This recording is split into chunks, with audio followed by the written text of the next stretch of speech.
नाज़रीन, कहते हैं तंदुरुस्ती हजार नेमत है, लेकिन आज की इस दौड़ती भागती जिंदगी में क्या हम इस नेमत को संभाल पा रहे हैं?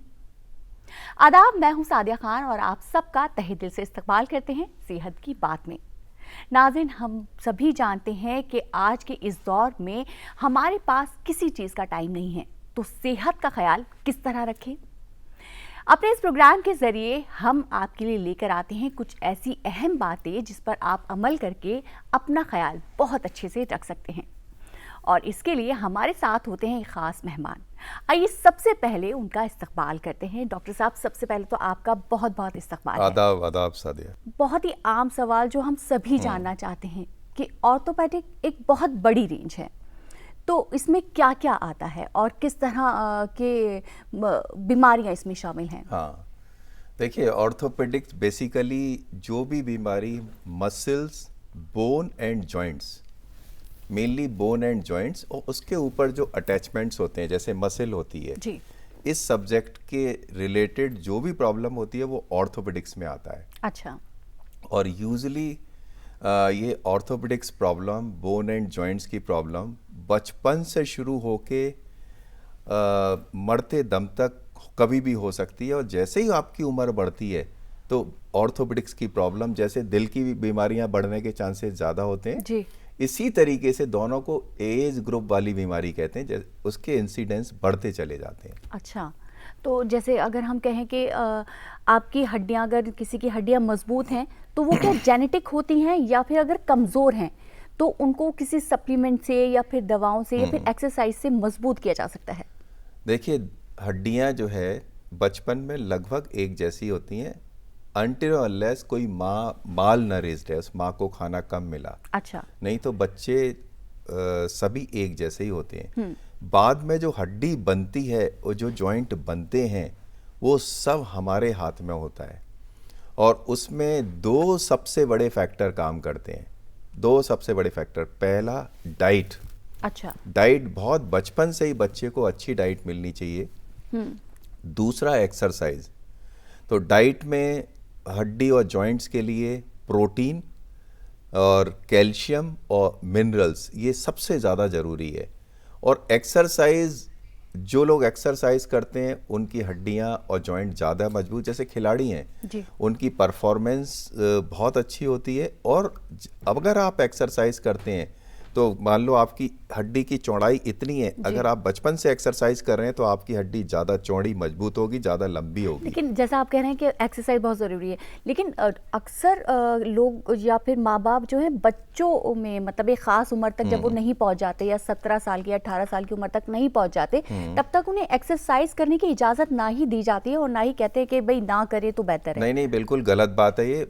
पैदा होते ही बच्चा हाथ पैर चला रहा है, ये एक्सरसाइज ही तो है। उसको बच्चे, पैदा हुए बच्चे को दौड़ने के लिए थोड़ी बोलोगे। वो हमारे जीन्स में ही है, हमारी ये स्पीसीज में ही है कि एक्सरसाइज करना। अच्छा। वो तो आजकल की लाइफ स्टाइल ने हमें सेडेंटरी बना दिया है, इसलिए ऑर्थोपेडिक्स की प्रॉब्लम ज़्यादा बढ़ रही है। ओके। है ना। उससे जब 17 साल के पहले भी आप स्कूल में जाते हैं, खेल रहे हैं, वो एक्सरसाइज है ना। आप फुटबॉल खेल रहे हैं, कुछ और कर रहे हैं ना, खो खो खेल रहे हैं, ये सारी एक्सरसाइज ही है। जरूरी नहीं है कि जिम जाके ही एक्सरसाइज बच्चा करेगा उसी को एक्सरसाइज माना जाएगा। कोई भी फिजिकल एक्टिविटी किसी भी फॉर्म में जिसमें आपको थोड़ा सा पसीना आ जाए, थोड़ा सा आपकी सांस चलने लगे, ये एक्सरसाइज है। और अगर ये आप जितना मेंटेन कर पाओगे आप जवान रहोगे। ऑर्थोपेडिक्स की बीमारियों से ही नहीं, शरीर की हर बीमारी से आप दूर रहोगे।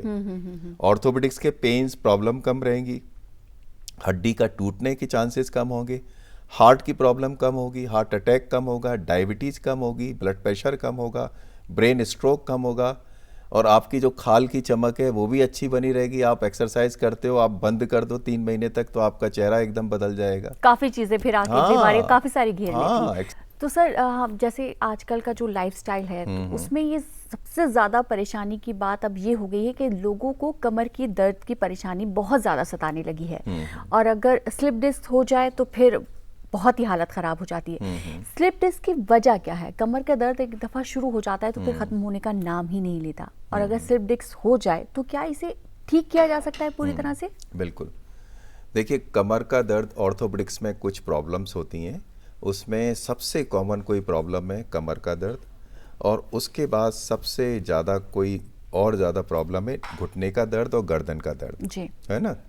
जहाँ तक कमर के दर्द का सवाल है, 80 से 90% लोगों में कमर के दर्द में कोई बीमारी नहीं होती है। अच्छा। हाँ, वो उनकी अपनी लाइफ स्टाइल, वजन बढ़ जाना, एक्सरसाइज नहीं करना, उसकी वजह से होता है। और मतलब 80%, कुछ परसेंट में जो आप डिस्क जिसकी बात कर रहे हो, है ना, लाइक 5% लोगों में होगा, वो डिस्क की वजह से होती है। अच्छा। और उसमें जो 5%, जैसे जो 100 मरीज हैं कमर के, 5% में डिस्क की वजह से होता है। अच्छा। 5 से लेके 10, उसमें भी जो है, जो डिस्क होती है, ज़्यादातर मरीज में 80 से 90% केसेस में वो सीरियस नहीं होती है। वो अगर आप प्रॉपर अपनी लाइफ स्टाइल ठीक रखो, थोड़ी डॉक्टर की सलाह लो, तो उसमें ऑपरेशन की ज़रूरत नहीं पड़ती है। कई बार डिस्क को या शियाटिका को हवा बना दिया जाता है ना, ऐसी बात नहीं है। ज़्यादातर मरीज बिना ऑपरेट किए हुए ठीक हो जाते हैं। अच्छा। हाँ बिल्कुल। लेकिन और बहुत रेयर होती है, इतनी ज़्यादा सीवियर डिस्क होती है, वो पता चल जाती है ओके। कि इसको ऑपरेट करना पड़ेगा, but that is very rare.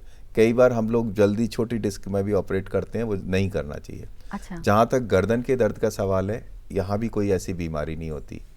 इसमें बेसिकली हमारे को जो भी बॉडी का पार्ट है, एरोबिक एक्सरसाइज के साथ साथ हमें जहाँ पेन हो रहा है बॉडी के किसी भी हिस्से में, ऑर्थोपेडिक्स एंगल से मैं बता रहा हूँ आपको, और उसमें डॉक्टर को दिखा के पता चल गया कोई बीमारी नहीं है, एज से रिलेटेड है या कोई बॉडी के पार्ट सेंसिटिव हो गया है, कोई मेजर बीमारी नहीं है, कोई रेस्ट्रिक्शन नहीं है, सभी केसेस में गर्दन का दर्द हो, शोल्डर जाम हो जाना, ये सारे दर्द हों, उसमें रेगुलर एक्सरसाइज करते रहना बहुत ज़रूरी है।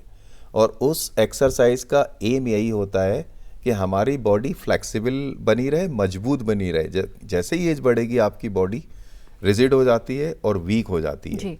तो सेम यहाँ पर है कमर के दर्द में। कमर के मसल्स को स्ट्रॉन्ग बना के रखो, वेट कम करो, कुछ विटामिन्स हेल्प करते हैं। तो ये सारा। जहाँ तक नी के पेन का सवाल है, नी का पेन सबसे ज़्यादा लोगों को अफेक्ट करता है, और नी का पेन ऐसा पेन है जिसमें सबसे ज़्यादा ऑपरेशन करने पड़ते हैं। जी। नी रिप्लेसमेंट भी जब करना चाहिए जब बहुत ज़्यादा मुश्किल हो जाए, बहुत पैर टेढ़े पड़ जाएं और आपको चलना फिरना काफ़ी मुश्किल हो जाए। तो और लेकिन इसको अवॉइड करना चाहिए। अवॉइड कैसे कर सकते हो? नी के लिए भी सेम बात आ जाती है। एक सबसे बड़ा फैक्टर होता है वजन बढ़ जाना, जिसमें अच्छा। हाँ, अगर आपका वजन बढ़ा तो आप डेफिनेटली जो है बीमारी को, नी की प्रॉब्लम को इनवाइट कर रहे हो। आपके घुटने खराब होंगे और आप जॉइंट रिप्लेसमेंट की ज़रूरत पड़ सकती है। आप अपना वेट ठीक रखो, और इसकी भी स्पेशल एक्सरसाइज होती है नी की, वो बहुत ही अच्छी एक्सरसाइज होती है। नी की कोई भी प्रॉब्लम हो, नी का लिगामेंट टूट जाए, नी का झिल्ली फट जाए, या नी की अर्थराइटिस हो अर्ली से मॉडरेट स्टेज वाली, सभी में उस स्पेशल एक्सरसाइज का रोल होता है। अच्छा, जैसे आप अभी बात कर रहे हैं कि नी रिप्लेसमेंट की, कि वजन बढ़ जाए और बहुत सारी चीज़ें, जब वजन बढ़ जाता है तो बहुत सारी चीज़ें आकर घेर लेती हैं, बहुत सारी बीमारियां हैं, जैसे अपने ख़ास तौर से हमारे घुटनों पे फर्क पड़ता है। क्या सिर्फ यही एक वजह है नी में दर्द होना? क्योंकि जब घुटनों में दर्द शुरू हो जाता है ना, खास तौर से एक एज के बाद, तो उसको ठीक होना बहुत मुश्किल हो जाता है। होता है। नी रिप्लेसमेंट की ज़रूरत कब पड़ती है, और कब हमें ऐसा लगे कि भाई अब रिप्लेसमेंट कराना ही पड़ेगा, अब इसको ऑपरेट कराना पड़ेगा? उसके सिम्टम्स क्या रहते हैं? मैंने वही आपको बताया ना अभी, कि अगर अर्थराइटिस की वजह से, नी में कई बार हो सकता है अर्थराइटिस का पेन ही ना हो। अर्थराइटिस वो डॉक्टर को तुरंत पता चल जाता है पेशेंट से बात करके, एक्सरे देखने की वजह से।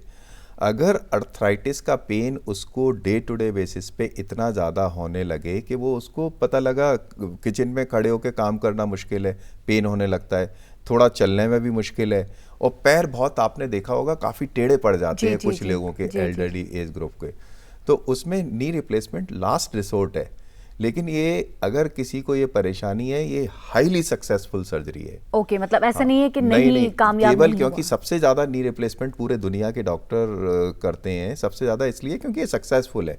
लेकिन इसमें जल्दबाजी में रिप्लेसमेंट नहीं करना चाहिए, इस बात का मैं आपको आगाह करना चाहता हूँ। अच्छा, जैसे आर्थराइटिस जैसे आपने बोला, सबसे पहले तो हम, और मुझे लगता है कि ख़ास तौर से हमारे नाज़रीन जो है वो ये बात जानना ज़रूर चाहेंगे कि आर्थराइटिस है क्या, इनमें कौन कौन सी चीज़ें आती हैं, ये कितना नुकसानदेह है और किस तरह इससे बचा जा सकता है? बेसिकली अर्थराइटिस जहाँ दो हड्डियाँ मिलती हैं, जैसे हमारी जांघ की हड्डी और ये पैर की हड्डी, तो इन हड्डी के एंड्स पे एक चिकनी कार्टिलेज होती है। अच्छा। नीचे वाली हड्डी के एंड पे या ऊपर वाली हड्डी के एंड्स पे जी।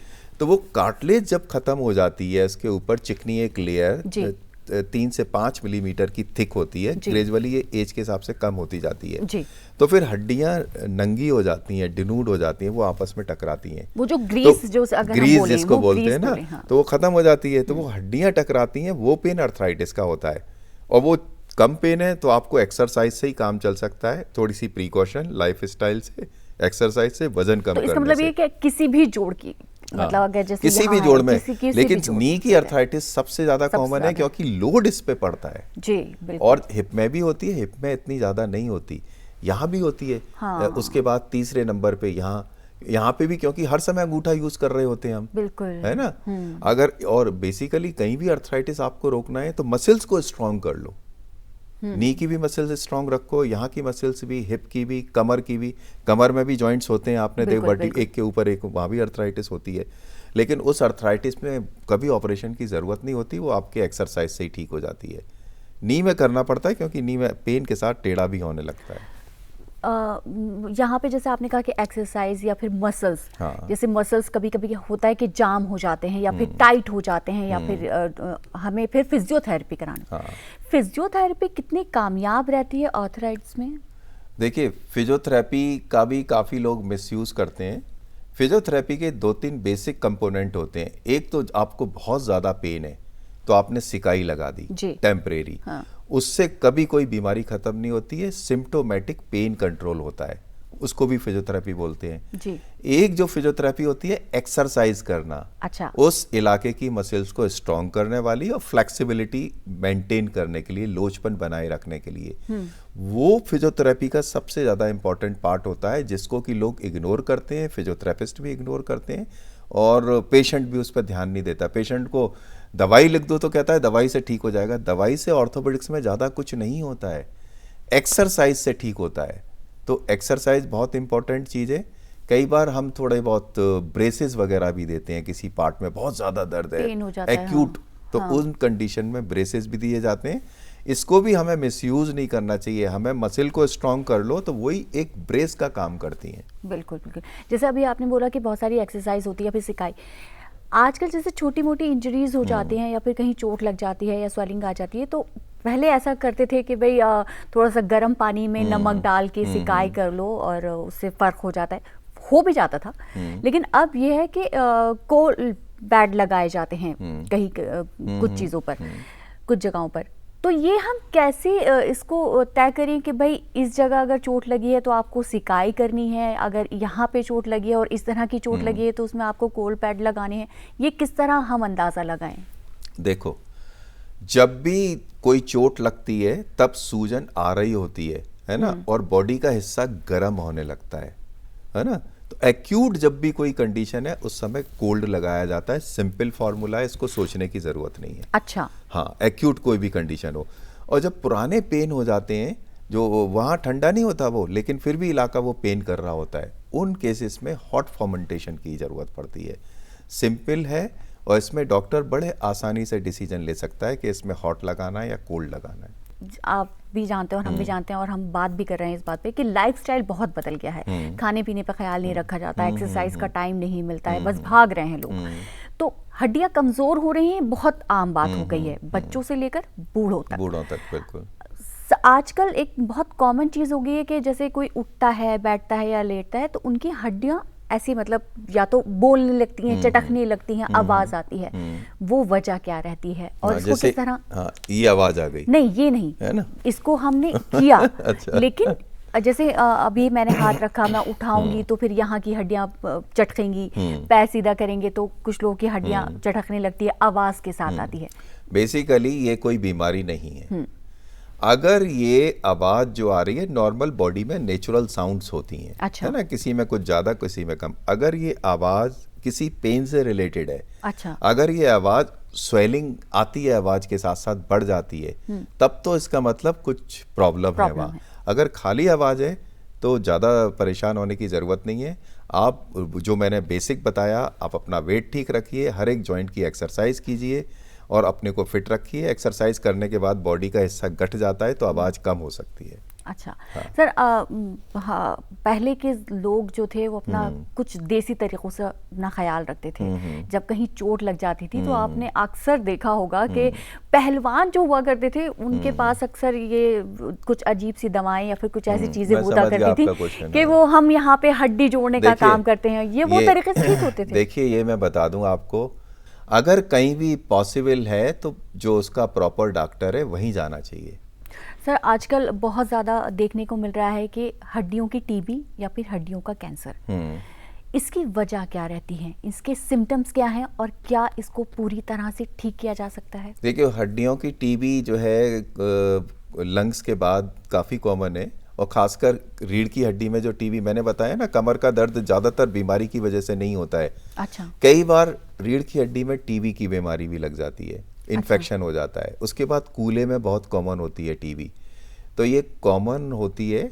इसका बड़े आराम से डायग्नोसिस बन जाती है। इसको अर्ली स्टेज में ठीक कर दो तो ज़्यादा प्रॉब्लम फ्यूचर में आप कुछ नहीं होता, आप टोटली रिकवर कर जाते हैं। उसके कैसे पता चले कि हमें ये हड्डियों की टीबी हो गई, उसके सिम्टम्स क्या रहते हैं? उसका ये है कि उस पार्ट में आपको पेन होने लगेगा, स्वेलिंग होने लगेगी, ये ग्रेजुअली बढ़ती चली जाएगी। अच्छा। हाँ, सूजन बढ़ने जाएगी और इसके सिम्टम्स बढ़ते चले जाएंगे। आपको फीवर भी रहने लग सकता है। अच्छा। आपका वेट कम हो सकता है, आपको भूख कम लग सकती है, और डॉक्टर आपसे वही बात करके और एक्सरे देख के, एमआरआई करके क्लियर कट पता चल जाता है इसको टीबी है कि नहीं। ये ठीक की जा सकती है पूरी तरह? बिल्कुल ठीक। अर्ली स्टेज में पहुंच जाओ तो पूरी तरह रिकवर हो जाती है, कोई जॉइंट में डैमेज नहीं पहुंचता है। कई बार हिप जॉइंट में जैसे टीबी लग गई, लेट स्टेज में गए, टीबी तो ठीक हो जाएगी, जॉइंट डैमेज हो चुका होता है और फिर उस जॉइंट पे आप चल नहीं सकते। फिर उस केस में भी हमें हिप का भी जॉइंट रिप्लेसमेंट करना पड़ता है। ओके। हाँ। और अगर हम हड्डियों के कैंसर की बात करें तो इसकी वजह क्या रहती है, क्यों हो जाता है, सिम्टम्स क्या रहते हैं, कैंसर का अभी तक सकता जो है कोई बॉडी के किसी भी कैंसर का एग्जैक्ट, बहुत सारी हाइपोथेसिस है, कोई वजह नहीं है। अच्छा। कुछ कैंसर ऐसे होते हैं जो हड्डियों के अंदर खुद ही पैदा होते हैं, बाद में बॉडी के और हिस्से में फैल जाते हैं। कुछ कैंसर कहीं और था और वो हड्डी में जाके बैठ गया, फिर हड्डी को भी उसने वीक कर दिया।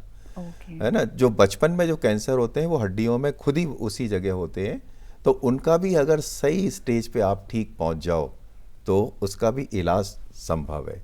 उसको निकाल दिया जाता है कैंसर को और उस हड्डी का गैप भर दिया जाता है। अच्छा, मतलब ये किया जा सकता है अगर हमें अर्ली स्टेज पे पता अर्ली स्टेज में पहुंच जाए तो। सर, आजकल आपने देखा कि लड़कों में और खासतौर से अब तो लड़कियों में भी एक जिम का बहुत ज़्यादा क्रेज़ हो गया है, जिम जाने लगे हैं, उससे इंजरीज भी हो जाती हैं। जैसे स्पोर्ट्स इंजरी की अगर हम बात करें कि स्पोर्ट्समैन काफ़ी फील्ड पर ही उन्हें चोट लग जाती है, तो उसके लिए किस तरह से बचा जा सकता है और वो किस तरह की इंजरीज होती हैं? देखिए, जिम में क्या है, जाना चाहिए, एक्सरसाइज किसी भी फॉर्म में करनी चाहिए। अगर आपके यहाँ लगता है कि नहीं, बाहर कोई जगह नहीं है एक्सरसाइज की, है ना, पॉल्यूशन है या कोई भी रीजन है, आपके यहाँ अच्छा सा जिम है, अच्छा सा माहौल है ना, तो जिम में बेसिकली आपको एक्सरसाइज करनी है। और जो आपके सरकमस्टांसेस को देखते हुए जो एक्सरसाइज आपको थोड़ा पसीना ला दे, थोड़ा सांस चला दे, वो आपको करना चाहिए, है ना। और जहाँ तक सवाल है, कोई भी एक्सरसाइज एक साथ आप ज़्यादा करने लगोगे तो चोट लग जाएगी, लिगामेंट टूट जाएगा। अपनी बॉडी को ग्रेजुअली बिल्डअप करना चाहिए और उसके साथ साथ हमें डाइट प्रॉपर लेनी चाहिए। हमारे होता क्या है, इंडियन खाने की प्रॉब्लम आपने देखा, पेट इंडियंस का बहुत ज़्यादा होता है, और कंट्रीज़ में नहीं मिलेगा। और कंट्रीज़ में पेट की बहुत, उसका रीज़न ये है कि हमारे खाने में, इंडियन फूड में कार्बोहाइड्रेट बहुत ज़्यादा है। तो कार्बोहाइड्रेट बहुत ज़्यादा है, प्रोटीन कम है, तो हमें ध्यान ये देना चाहिए कार्बोहाइड्रेट मिनिमम लें और प्रोटीन की मात्रा ज़्यादा लें। चावल, चपाती, मिठाई, चिकनाई, ये सब बेकार की चीज़ें हैं, है ना। चिकनाई भी थोड़ी बहुत चली जाए, कोई बुराई नहीं है, चिकनाई बॉडी का रिक्वायरमेंट है, लेकिन कार्बोहाइड्रेट तो मिनिमम कर देना चाहिए। उससे आपका वेट ठीक रहता है और वो एक्सरसाइज के बाद बहुत ज़रूरी होती है प्रोटीन आपको। और दूसरा, एक चीज़ हमारे हिंदुस्तानियों में बहुत कॉमन विटामिन है जो बोन एंड जॉइंट्स की हेल्थ से रिलेटेड है, वो है विटामिन डी। जी। विटामिन डी आज किसी भी इंडियन का करा लो, मोर देन 90% केसेस में बहुत कम होता है और सिग्निफिकेंटली कम होता है। तो सारे हिंदुस्तानियों को विटामिन डी का सप्लीमेंट लेना चाहिए, और ये सब इससे सस्ता इलाज दुनिया में कोई हो नहीं सकता। धूप में जाके पहले बैठ वीक जाएं। धूप में जाके बैठ नहीं सकते, हाँ, धूप में है ना? नहीं नहीं, धूप में नहीं जाके बैठ सकते, इसलिए कोई अलग से आता है, इसका कैप्सूल भी आने लगा है, और पाउच पाउडर आता है, उसको आप वीकली लो 2 से 3 महीने तक। वो सबके लिए काम, सब पे सबके काम लिए। करता है या फिर किसी कुछ सबको केसेस लेना में नहीं चाहिए, करता? सबको लेना चाहिए। और वीकली लेने के बाद 2-3 महीने के बाद उसको महीने में एक बार, उसमें 60,000 यूनिट्स होता है, ओके। वो लेना चाहिए। और वो 20-25 रुपए का एक वो आता है, मतलब पहले वीकली, मतलब 20-25 रुपए महीने का इलाज कितने है। टाइम तक, जैसे अब आप ये लाइफ बता रहे लॉन्ग, हैं 1 month, life long, okay, life long. क्योंकि आप धूप में बैठ नहीं रहे, विटामिन तो चाहिए आपको डेली, चाहिए। या तो डेली धूप में बैठो, है ना? वो इतना टाइम नहीं है आजकल किसी के पॉसिबल। पास। तो हर महीने अगर आप शुरू में वीकली लेके, अगर महीने में एक बार आप लेते रहोगे, तो आपका विटामिन डी का रिक्वायरमेंट एक मेंटेन लेवल रहेगा। अक्सर देखा गया है कि जब घुटनों में प्रॉब्लम हो जाती है, दर्द हो जाता है, या फिर कमर में, तो अक्सर मना कर दिया जाता है कि आप इंडियन टॉयलेट ना यूज़ करें और सीढ़ियाँ ना चढ़ें और इस तरह का ध्यान रखें। हाँ, ये आपने बहुत बढ़िया क्वेश्चन किया। अक्सर ये कहते हैं भाई पालती मार के, मैंने बताया नी का एक्सपर्ट हूँ मैं, है ना? तो एक ऊपर वाला आपको मैसेज देता है हर चीज़ के लिए। जी। हम लोग इंडियन टॉयलेट यूज़ करते हैं, उसमें बहुत ज़्यादा घुटना हमारा मुड़ता है, पालती मार के इवन इबादत में भी बहुत ज़्यादा घुटना मुड़ता है ना? जी। तो एक स्टेज पे आपको जब एज आ जाती है, आपको लगने लगता है कि ये काम अब मेरे से हो नहीं रहा है, इसको करने के बाद मुझे प्रॉब्लम होने लगी है, पेन होने लगा है, तो उस स्टेज पे इसको बंद कर देना चाहिए। अच्छा। फिर आपको वेस्टर्न टॉयलेट यूज करनी चाहिए और बैठ के ही सारे काम करने चाहिए। लेकिन अक्सर लोग ये भी कहते हैं ना कि अगर देखिए, जैसे डॉक्टर ने मना किया है कि भाई आप ज्यादा ना चलें, सीढ़ियां ना चढ़ें, लेकिन लोग ये सोचते हैं कि भाई अगर ना मैं चलूं तो मैं बैठ जाऊंगा, फिर मेरा क्या होगा? चलना बिल्कुल गलत है। ये मैंने चलने के लिए मना नहीं किया है। अच्छा। केवल जमीन पे पालती मार के उकड़ू इंडियन टॉयलेट के लिए मना किया है। चलना बॉडी के लिए बहुत जरूरी है। इवन नी की अर्थराइटिस हो तब भी चलते रहना चाहिए आपको, हिम्मत करके, क्योंकि आप बैठ गए तो फिर बैठ जाते हो। चलना जो है ये गलत ओपिनियन है। जहां तक सीढ़ी चढ़ने का सवाल है, चढ़ने उतरने का, तो नी में 3 जॉइंट होते हैं। एक जॉइंट की अर्थराइटिस हो जाती है, आगे वाले जॉइंट की, तो उसमें आपको लगता है चढ़ने उतरने से आपको बहुत प्रॉब्लम होने लगी है। वंस अगेन एक सिंपल फॉर्मूला है, आपको लगता है मैं सीढ़ी चढ़ती उतरती हूँ तो प्रॉब्लम हो जाती है, चलने में नहीं होती है। इसका मतलब आपके नी में 3 कंपार्टमेंट होते हैं, आगे वाले कंपार्टमेंट की प्रॉब्लम है। उस समय अवॉइड करना चाहिए। नई सीढ़ी ऊपर चढ़ना, सीढ़ी चढ़ना बहुत ही अच्छा है, हेल्दी है। मैं खुद आज तक 55 साल का हूँ, मैं खुद 7th फ्लोर तक चढ़ के जाता हूँ। सिंपल फॉर्मूला है, आइदर यूज और लूज। जैसे आपने कहा कि आप कमर के और जैसे डिस्क के और घुटनों के आप एक्सपर्ट हैं। मैं हिप, अगर हम हिप और नी जॉइंट का एक्सपर्ट हूँ। हिप की अगर बात करें तो एक एज के बाद आपको लगता है कि हिप ट्रांसप्लांट कामयाब रहता है? जैसे मैंने अक्सर देखा है कि जो बूढ़े लोग होते हैं वो अक्सर अगर वो कहीं गिर गए तो उनके इंजरी हो जाती है हिप में, तो फिर वो ठीक नहीं होती, फिर डॉक्टर कहते हैं कि भाई ऑपरेट करना ही पड़ेगा। तो आपको लगता है कि उस स्टेज में वो कामयाब रहती है और करा लेना चाहिए? देखिए, हिप और knee joint replacement depending on the situation 18 साल से लेके पूरे 90 साल तक होता है जी, पूरे रेंज में होता है। अच्छा। सरकमस्टांसेस को देखते हुए हाँ। ये मैंने बताया बिल्कुल कामयाब होता है, लेकिन करने वाला सर्जन ठीक होना चाहिए फर्स्ट। ओके। ये बहुत ही ट्रेंड सर्जरी है, हर एक आम ऑर्थोपेडिक सर्जन नहीं कर सकता। सिंपल है, नहीं तो आप पहले से भी ज्यादा खराब हो जाते हैं, पहली अच्छा। बात। दूसरी बात, उसी को करना चाहिए रिप्लेसमेंट जिसको वास्तव में जरूरत है। कई बार इतनी जरूरत नहीं है, उसमें भी आप करोगे तो वो बात ठीक नहीं है। तीसरा, जहां आप कराओ वो इंफ्रास्ट्रक्चर ठीक हो, इन्फेक्शन वगैरह ना हो, आपको कोई प्रॉब्लम है मेडिकल, वो उसका ट्रीटमेंट हो जाए। इन 3-4 चीजों एज फैक्टर नहीं है कोई इसमें? एज फैक्टर कुछ नहीं है इसमें। अगर पेशेंट फिट है ऑपरेशन के लिए, एनेस्थीसिया कोई भी बेहोश कर, एनेस्थेटिस्ट बोलता है कि नहीं ऑपरेट कर सकते हो, तो कोई भी इसमें एज फैक्टर नहीं है। ओके। तो आप क्या सजेस्ट करेंगे, क्या हम हमारे नाज़रीन को क्या राय देंगे कि अपनी हड्डियों का किस तरह ख्याल रखें? मेरा सिंपल सजेशन ये, अगर आपने 1 घंटे अपने शरीर को दिया तो 23 घंटे आप मजे से रहेंगे, किसी डॉक्टर को जरूरत नहीं पड़ेगी आपको जाने की। और वो आपने 1 घंटा नहीं निकाला तो आप 24 घंटे कभी यहाँ दर्द, उस 1 घंटे में क्या सजेस्ट करेंगे, क्या क्या करना है? Exercise, exercise. हाँ, किसी भी फॉर्म में ब्रिस्क वॉक करो, अगर आप दौड़ सकते हो तो दौड़ो, और बॉडी के हर हिस्से की छोटी छोटी सी 5-5 मिनट की एक्सरसाइज हो सकती है, वो करो। और डाइट में ज़्यादा कार्बोहाइड्रेट मत लो, प्रोटीन लो और विटामिन डी सप्लीमेंट लो। अच्छा। और अपने को एक्टिव रखो, किसी भी चीज़ से डरने की ज़रूरत नहीं है, हर चीज़ का इलाज संभव है, एक्सेप्ट कैंसर वाली चीज़। कैंसर भी संभव है अर्ली स्टेज में।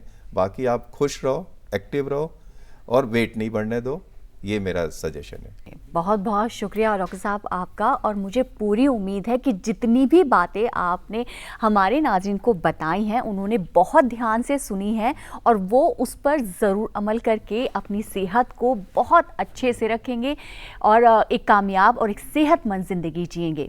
उम्मीद करते हैं कि हमारा ये आज का एपिसोड आपको ज़रूर पसंद आया होगा और आप इसी तरह अपना प्यार हमें देते रहेंगे। डॉक्टर साहब की बातों पर अमल कीजिएगा ताकि आप सेहतयाब रहें, यही है हमारा मकसद। रखिए अपना बहुत सारा ख्याल और हमें दीजिए इजाजत। अल्लाह हाफिज।